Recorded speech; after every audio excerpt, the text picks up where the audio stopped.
This podcast is part of the Frederick Podcast Network. Learn more at listenfrederick.com.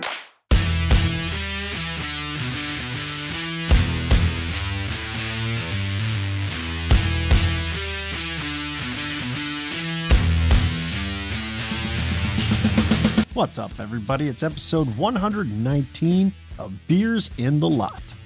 Before we get going, I just want to remind everybody to check out beersinthelot.com for all the info you could need about the merchandise we have available in our shop and about Discord and Patreon and everything else. Go check it out, beersinthelot.com. And this one, the guys and I talked about our Sunday Night League Old Fat Bald Guys Hockey Championship and Consolation games and some of the interesting stuff that happened there. We also talked about Phil Kessel reaching his 1,000th consecutive game, and John also talked about something he has never ever mentioned before, empty net goals. So here we go, let's crack the beers on episode 119. Can I get a...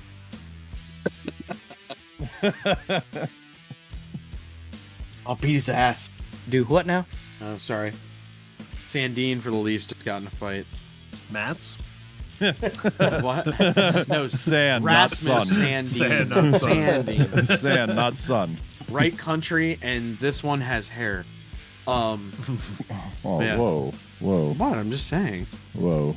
Matt Sandine was a big bald proponent, just like Alex Auld. That's all I'm saying. Aaron, what are you drinking this evening? Tonight I have a leftover, I'm actually not sure how long this has been in my fridge, but this is a Lion & Kugel Sunshine Light Lager. It's just a light beer, basically. But it's all right. It's good. Nice. What do you have, Daniel? I have from Skipping Rock Beer Company, New England IPA. Never had it, just picked it up. One of those like build your own 6-packs. See how it goes. What do you got tonight, Johnny? I have Crown Royal. I'll probably actually finish this bottle. There wasn't a lot left. Near the holiday season, so I'll probably stock up some stuff before. Yeah. Riggs, what are you drinking this evening, sir? I have the last Cleveland beer in the series of Cleveland beers that I brought back 3 weeks ago, however long ago I was there. This is from Masthead Brewing. This episode will release the day before Thanksgiving, so this is just a little early, but this is Sleigh All Day. Sleigh is in Santa's sleigh. It is an IPA brewed with spruce tips. So it has like a little pininess to it. It's a little spicy. It's good. Great color. Look at the color. It's great. Oh, yeah. That's a good love like it. winter color beer. Yeah, look at that. So, audio only podcast. We're talking about color of the beer. Would you just look at it? This is good. Yeah. Yeah. Anyway, Just do the next one. Hey, we're gonna break down this video you guys can't see next. So Yeah. well, actually, actually, that is sort of the topic du jour. we can. Yeah, that is the soup We of the got a day. lot to talk about tonight. Yeah, we can talk about. I'll just say it because I'm afraid what Aaron would say, so I'm gonna gun. It's a very heroic act. Like a lot of people in this society talk about, doing certain things, and you see them running around in public doing others. And just, I wasn't on the ice for this, but I'm just glad someone else beside myself has a deep, profound love for the game and a passion that is unmatched in so many facets. But yeah, Eric, tell us about your evening, please. So first of all, the video reference, please do go check out at Beers in a Lot at Instagram and on the TikToks, because the video evidence is there. But Johnny is referring to my refusal to take advantage of an empty net goal opportunity in the fall 2022 OFBG consolation game last night.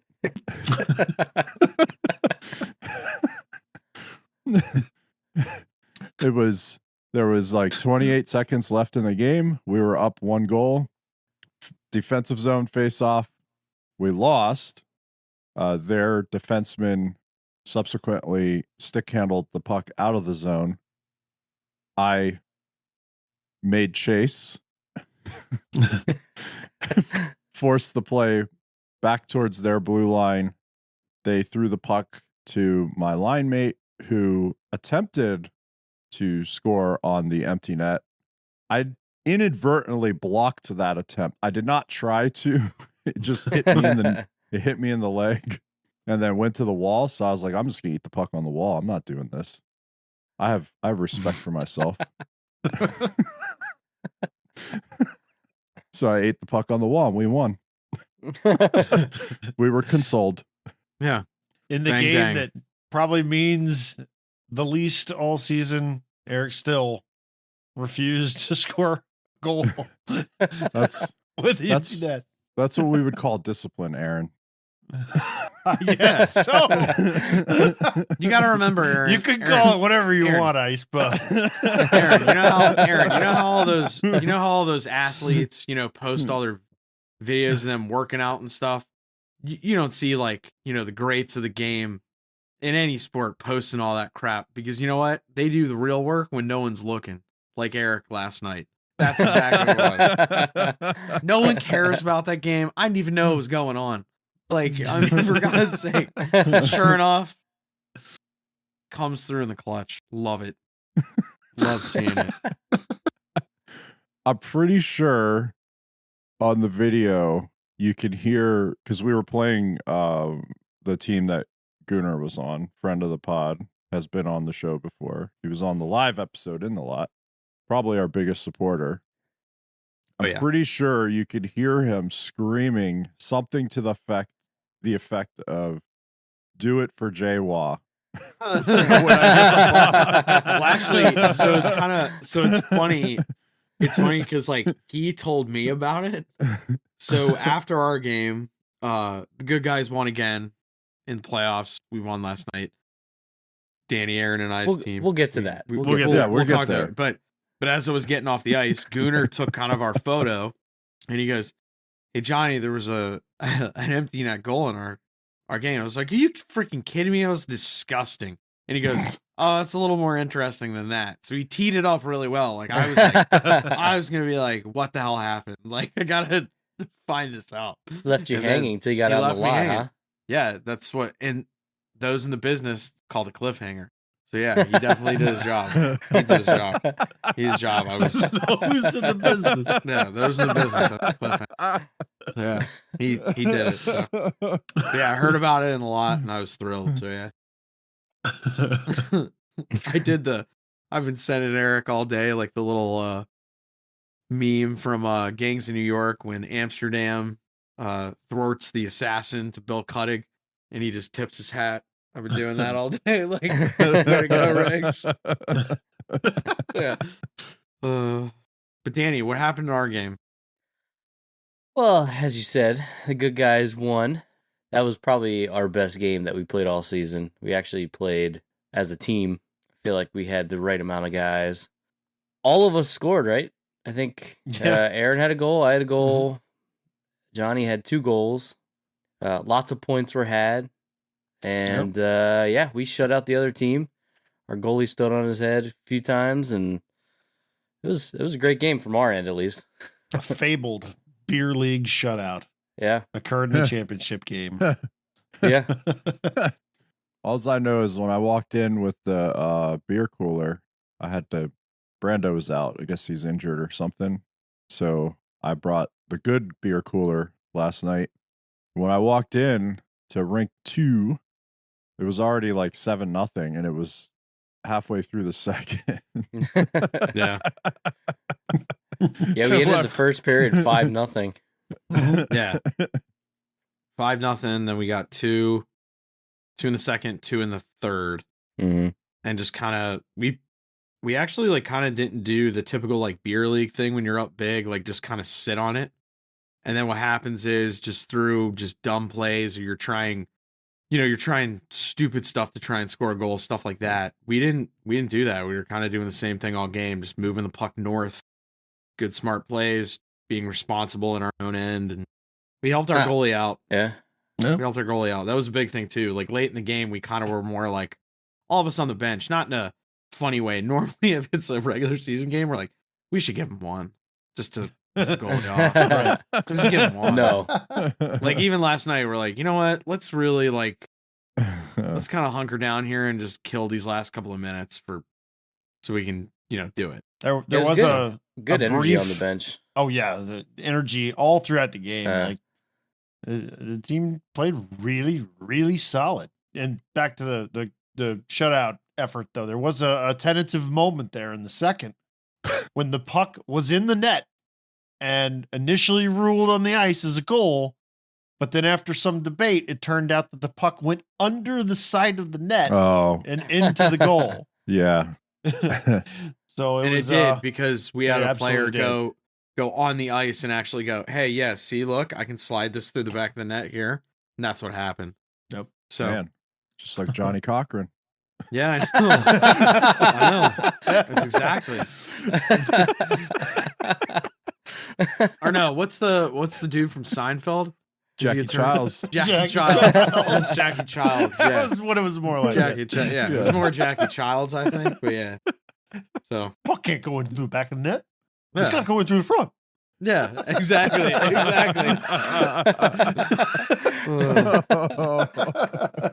And I'm like Kramer taking a plea deal for like lifetime sandwiches. Yeah. Lifetime supply of sandwiches? Well, yeah.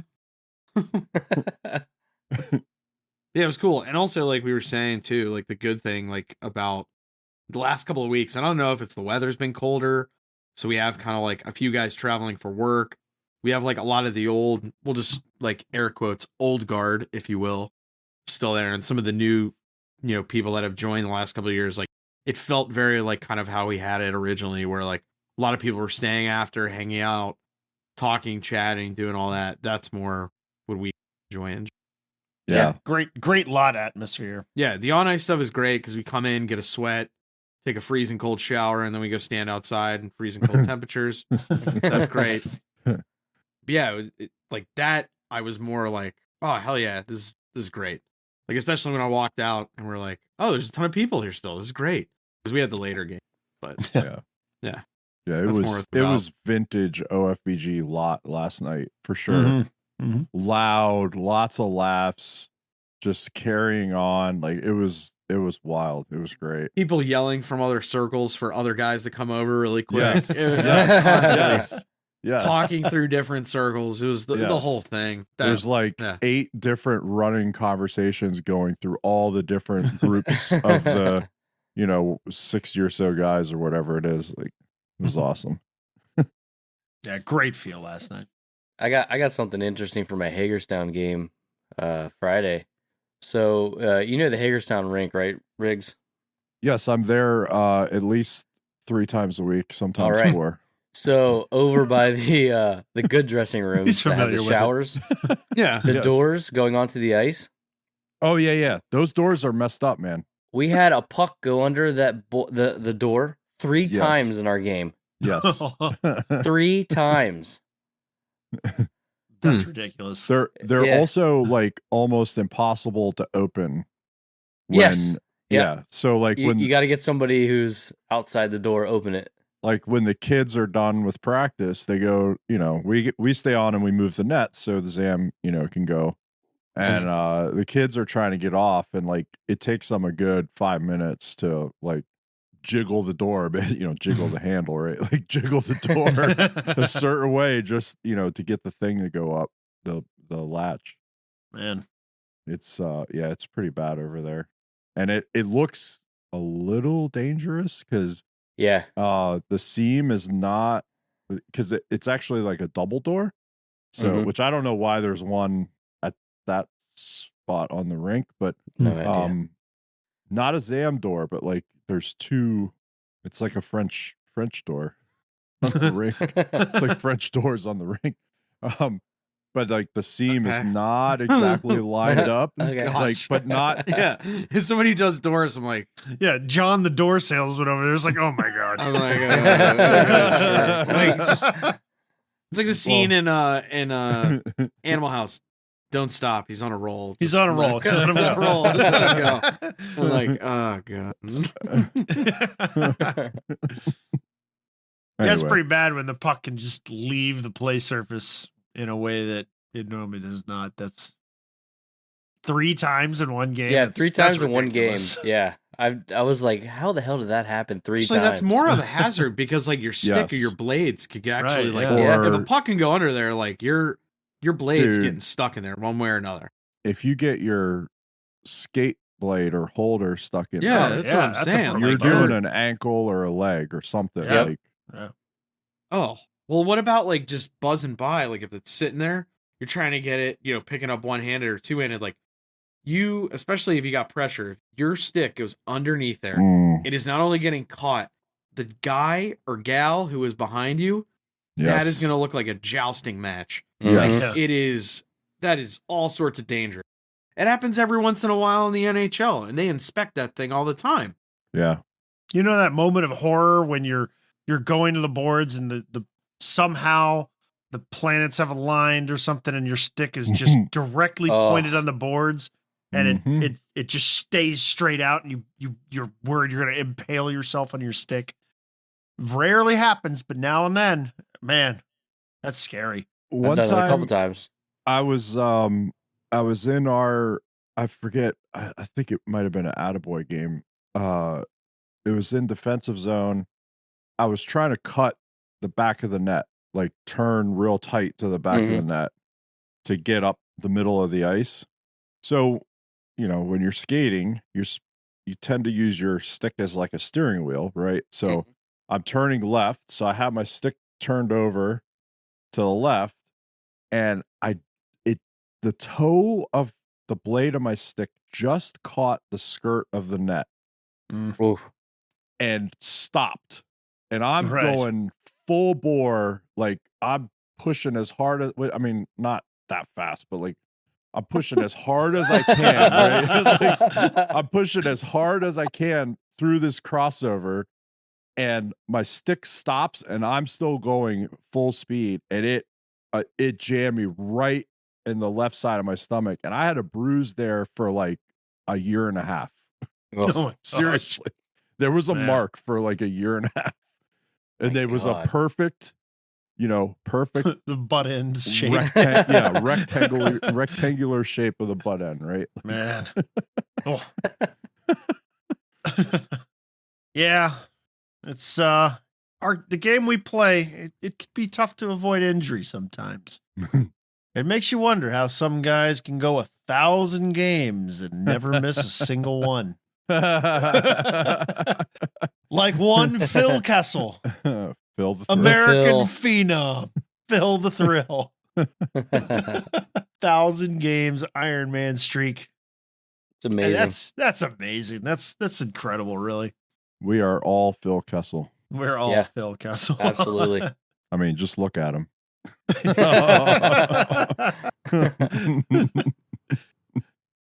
He's got those stories though, like it's almost like the Bill Murray stories, like nobody's ever Yes. going to believe you stories. It's like Yes.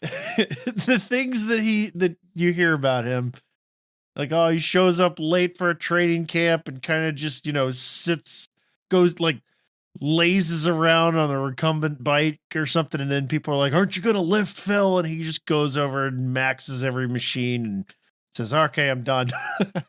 Like stuff like that. Like, I believe it though. I totally believe it. I think that there are certain players that are just naturally gifted, right? I think it takes a lot of hard work to get to the NHL. Oh Okay. yeah.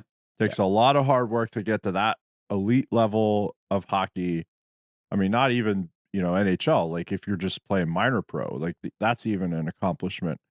But there are certain players that are unique in that they don't have to work as hard as everybody else.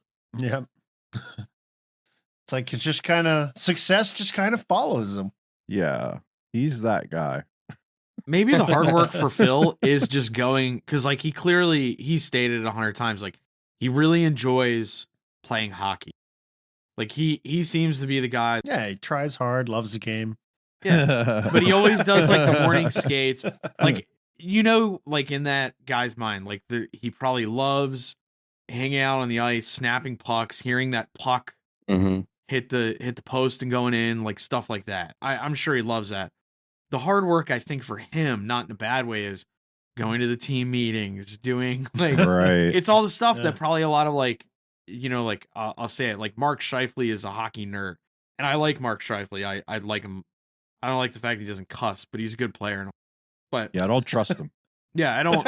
I have some weird thoughts about that. I don't Yeah, trust anybody that doesn't curse. yeah, but like he's like a gym maniac and a hockey freak. Like he loves all that stuff. I actually think the hard work for Phil is like showing up to the team meetings and doing, and I'm doing air quotes, but it's true, like the bare minimum just to be allowed, you know, like Yeah. to do it. Yeah. Because like for him, it's kind of like, I gotta do this bullshit.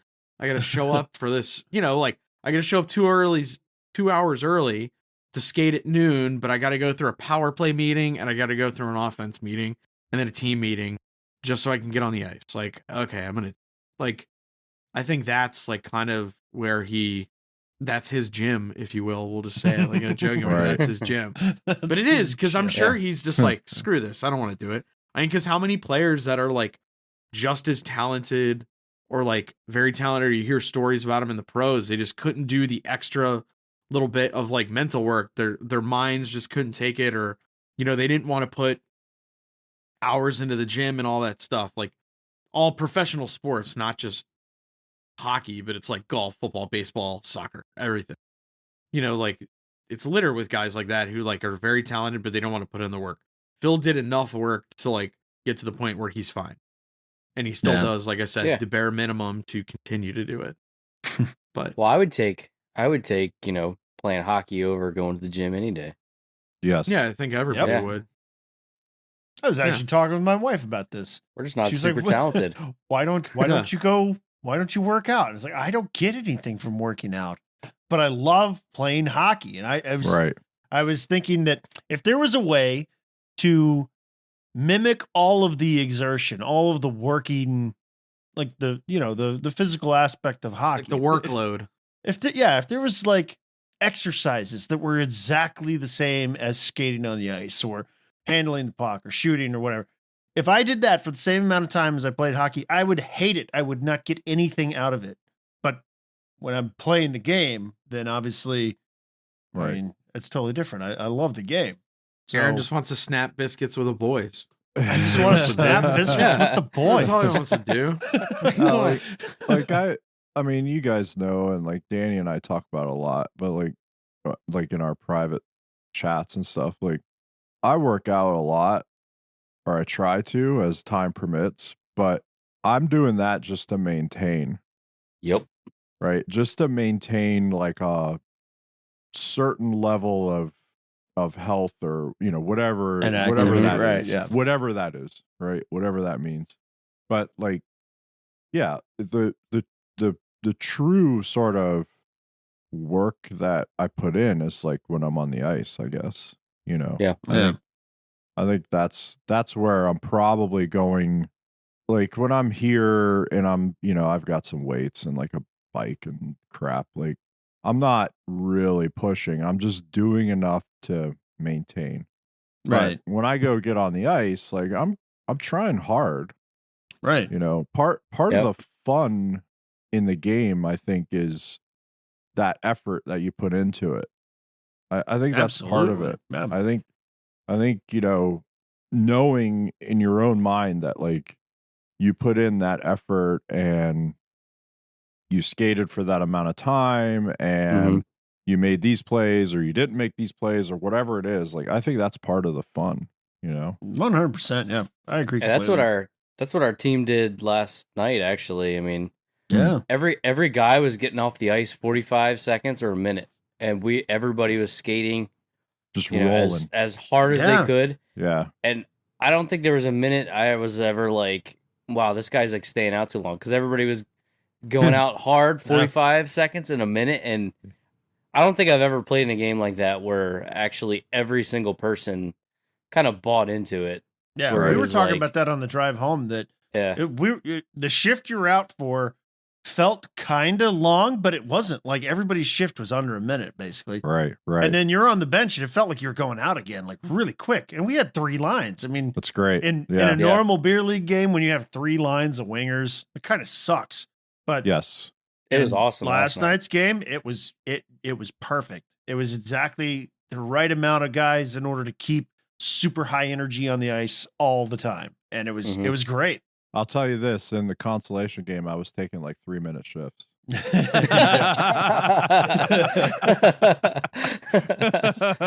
Because you heard some of the scallywags on your teams were gonna go for ENGs. You're like, I can't have this. I'm gonna take this ice time. I did turn to my line mate at one point and I said, I don't know when you're changing, but I'm not changing until I physically can't skate anymore.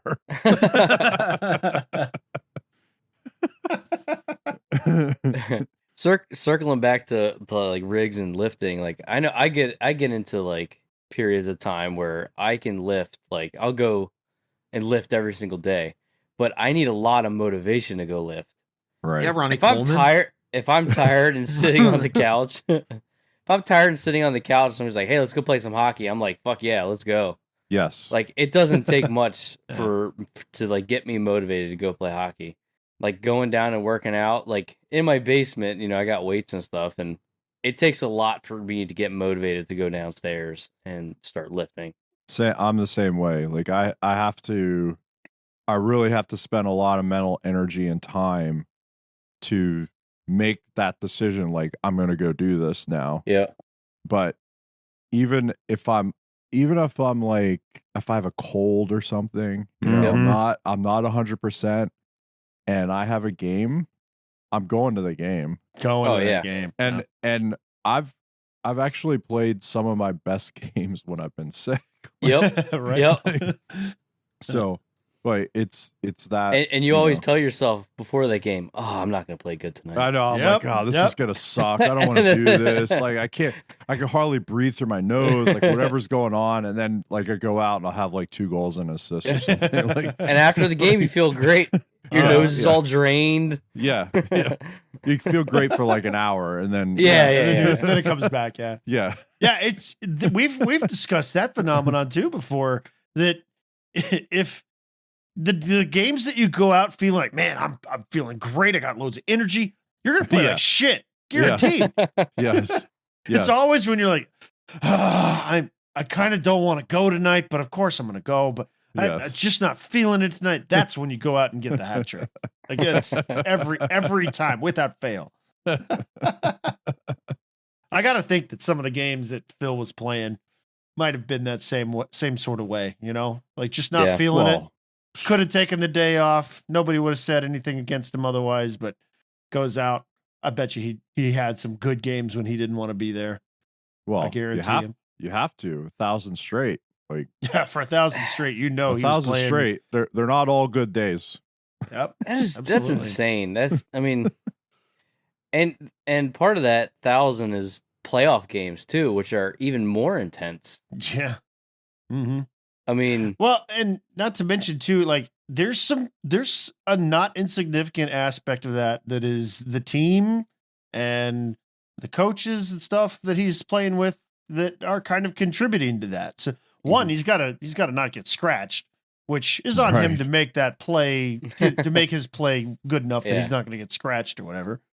But two, that's a coach's decision as well.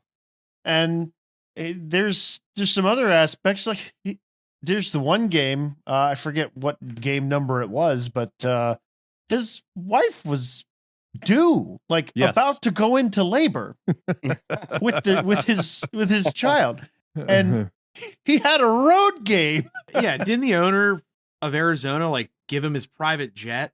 Yeah, guy can't pay a tax bill. But he's paying for private jets for people. Johnny, it was for Phil, though. Let's leave. He was leave doing Arizona a good thing. All right, sorry. He was doing a good thing, John. Sorry. Okay. Yeah, but that particular game, calm down. Everybody knew what Phil was going for, and everybody knew that his wife is like she's ready to go. He needs to go to the hospital, not to the game, not to the ring, but. He suited up. skated the first shift, went out on the ice for, I don't even know, it was like a couple of seconds, like took the face off and skated straight to the bench, I guess, and then went straight down the Yeah, so tunnel he got credit. and got Yeah, on the yeah, yeah. plane, because you have to skate a shift in order for it to count. So Right. got on Well, the then plane and headed back to the hospital. Awesome. And I remember hearing Awesome. some of the Arizona stuff last year. Like one reason he was kind of the one who was like, hey, I really want to stay here, was because he was guaranteed to start every game. Going to a new team, there was a chance possibly like he may be healthy scratched or maybe would be used sparingly. And he's like, well, at least there I can play every night. Yeah. So Right. Because, I mean, he's a, what year is he? Is he an 87? he's an John? 87. Yeah. So he's 35 years old. I mean, he's not a spring chicken in the NHL.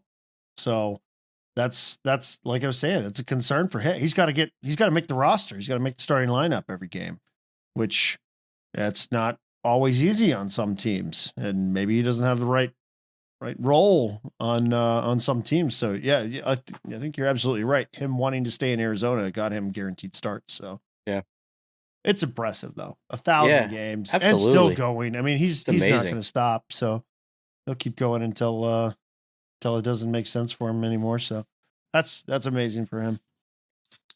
Speaking of 1,000 games, Gino hit 1,000 games. Yeah, 1,000 games. Yeah. Did you see the warm up before? They all copied him. Everybody was copying him. That was freaking hilarious. Well, I thought it was kind of funny because what was it? Like Marian Hossa's number was being retired, and all the Blackhawks players are like looking over, like, what the f are they doing? Like, what are all those guys doing? They're copying. What's going on? Yeah, it's because Gino does that thing where he's like on his back, he spreads his legs, and he spreads his legs open, and then like goes to the one side. Yeah, isn't that kind of so? They're doing the. They did that with Sid too. But they're doing they're doing the number thing for Hossa in Chicago. Yeah, and then the Pens players are like, "Hey, we're gonna do the thing with Gino because it's his 1,000th game played." Like, if I was a Blackhawks player, I would be like, these fucking assholes. Like, they only did that they're retiring a dude's number, and these fucking assholes are making a spectacle over there. Well, like, I also will say, like, Marian Hossa, like, great NHL player, really good for quite a few years. Like, Marian Hossa is awesome. But like, it's actually Gino's 1,000th game, so like, you can't do it like on 1,001. Yeah, like you got to do it that night. So it is. We're gonna do it. You got to do it. I mean, it's on that night. So. Yeah, but yeah, I don't know. Like, it doesn't really matter to me because I don't care about either team really. So yeah. But if I was a Chicago player, I would be like, these guys, man, like. They're taking away from. Yeah, well, what did they do about it? Nothing. Well, they suck. Exactly. They lost. Exactly. I saw one of the comments on the video. Bunch of hojos. One of the comments was like, "Imagine going to your first ever NHL game and you see the other team do this." Well, no. So it's like synchronized swimming almost. You mentioned that though, and when I first saw the clips, I was like, they look like when NFL teams come out and they go through their team warm up before a game. They all do the same thing. Yeah. Exactly. Right. And then they split off and they do like their positional stuff. But when they first come out, they all kind of do the same thing. So I was like, saying that, then if I was new to the game, I probably know football because we're in America and NFL or whatever. So I would see that and be like, oh, these guys are just like football players. Especially Bears fans up in Chicago. Yeah. Dumb Bears. Dumb Bears. Actually, I did see the one funny thing from Twitter. Did you see, like, there was some bachelor party? They're all from Chicago.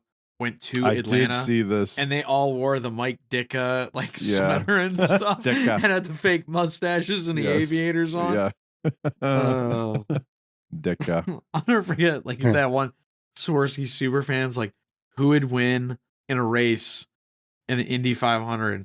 Jeff Gordon, Dale Earnhardt Jr., or like it was Dale Earnhardt, and then it was the Blues Brothers driving the Bluesmobile, Yeah. or Dicka Or- driving the team bus. Dicka. Dicka, and they all go Dicka. Like, what the hell? How do you guys feel about Jose actually getting his number retired, though? Well, Is it It's with Chicago, so I'm Yeah, kind of deserved? put them, I on. mean, yes. I know yes. they got 3 cups. He was there for the 3 cups, but But he was instrumental in those 3 cup runs. Early in his career there, he was like one of the star players, popping up points left and right. And then by the time he was done, he like transitioned to this really good like third line role player, awesome Right. penalty killer, did everything on the team. Like they had injuries, he would go up on the first and second line, all that stuff. And he would have had the full 12-year deal, but he had that weird skin Right. The condition. skin condition. Yeah. Yes. So he had to Because- like because he was there for 8 years. I mean, usually when people get their jersey retired, it's like way longer than that.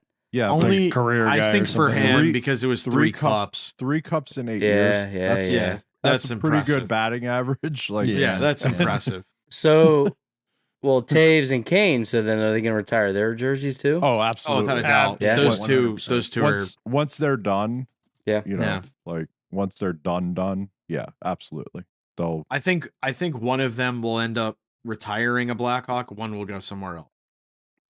right.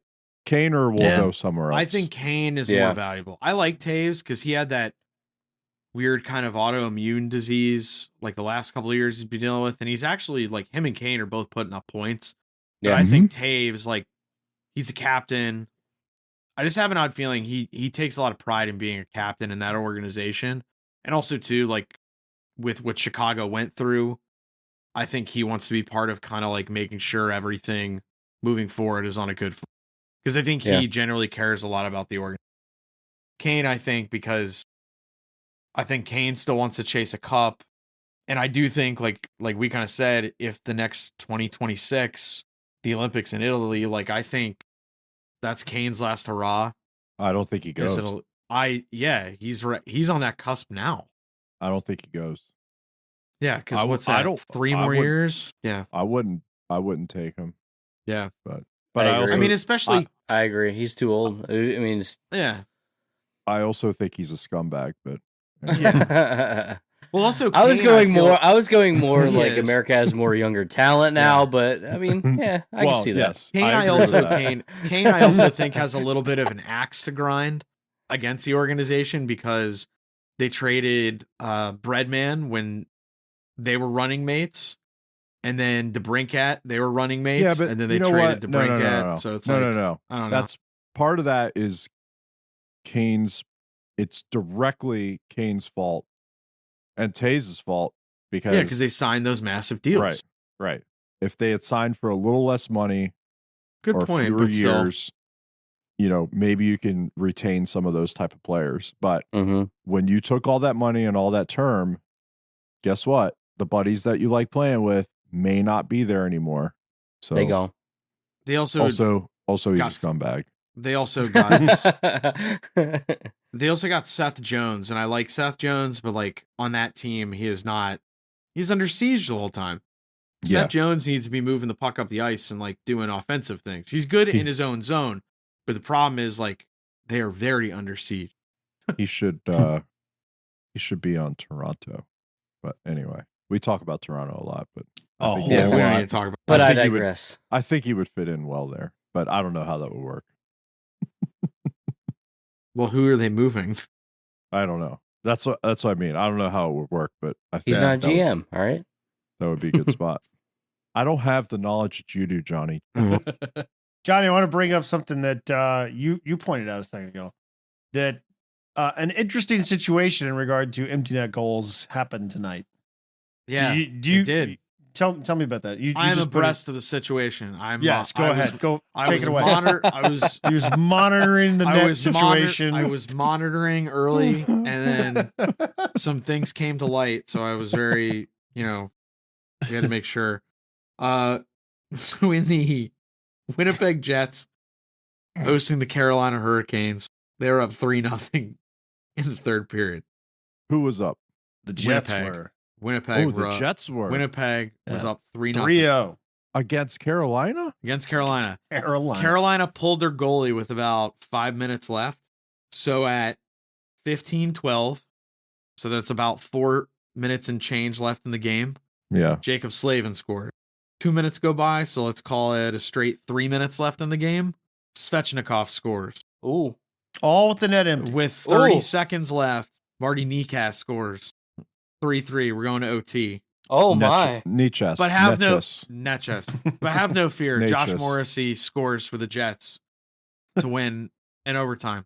So disaster was averted. In overtime. So I'm not worried. In In overtime. overtime. Disaster. In Not overtime. an empty net goal. Not an empty net Not goal. an empty They net. played by Okay. the rules, Aaron. Okay. All right. Hey, Yeah.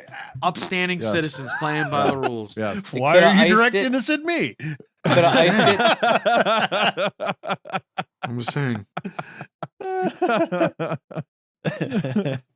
How many efforts to score an empty net goal were thwarted, though, is the question. How They many don't keep- times- nobody Yeah, they don't- nobody they don't keep- tracks this. They don't Nobody track tracks this. No, this. of course not. It's not Because it's in not the score important. sheet. Because it's not important. But it, apart from the fact that they scored in overtime to win the game, it might have been important. I don't think Had it the is. game gone a different direction, man, Carolina an got a empty net point. goal would have been nice. Carolina got a point. Huh? I They think did if get a point something, out of it, yeah. I think if something was important, they would count it. They would, somebody would write it down. Yeah, I agree. I think you're right. Just like, goal totals.